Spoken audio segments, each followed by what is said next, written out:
சொந்தமாக தொழில் செய்ய வேண்டும் என்ற எண்ணம் அதிகரித்துக் கொண்டே வருகிறது. காரணம் வேலை பற்றாக்குறை.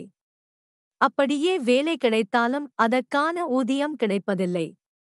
இதனாலேயே சுயமாக தொழில் செய்ய வேண்டும் எண்ணம் வருகிறது.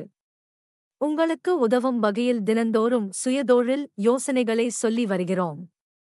அந்த வகையில் இன்றைய பதிவில் மக்களிடையே இதனுடைய தேவை அதிகமாக இருக்கும் தொழிலை பற்றி தெரிந்து கொள்வோம் வாங்க. அனைவருமே வீட்டை அழகாக வைத்துக் கொள்ள வேண்டும் என்று நினைக்கின்றனர். அதனாலேயே வீட்டை கிளீன் செய்வதற்கு ஒரு ஆள் தேவைப்படுகிறார்கள். அதுபோலவே வீட்டின் வெளிப்பக்கமும் அழகாக இருக்க வேண்டும் அல்லவா? கிராமமாக இருந்தாலும் சரி, நகரமாக இருந்தாலும் சரி, வீட்டை சுற்றிலும் புற்கள், செடிகள் வளர்ந்துவிடும். இதனை கிராமத்தில் உள்ளவர்கள் மண்வெட்டியால் சுத்தம் செய்து அவர்களை அழகுபடுத்துவார்கள். அதுவே நகரத்தில் இருப்பவர்கள் அதனை அழிப்பதற்கு மருந்து அல்லது செடிகளை அழிப்பதற்கு ஒரு ஆளை தேர்ந்தெடுப்பார்கள். புல்வெளி பராமரிப்பு தொழிலை தொடங்கலாம்.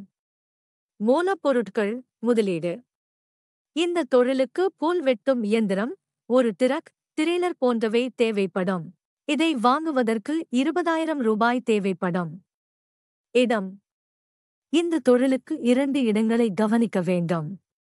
ஒன்று நிறுவனத்தின் இருப்பிடம், மற்றொன்று வாடிக்கையாளரின் இருப்பிடம் கவனிக்க வேண்டும். உங்கள் வீட்டிலிருந்தே இந்த தொழிலை தொடங்கலாம். விளம்பரம்.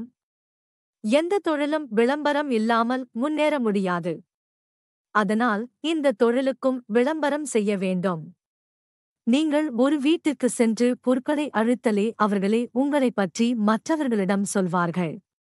ஒரு வாடிக்கையாளர் இருந்தாலே அவர்களுக்கு மாதம் ஒரு முறை சென்று பொருட்களை அழிக்கவும் அழகுபடுத்தவும் செய்ய வேண்டியிருக்கும்.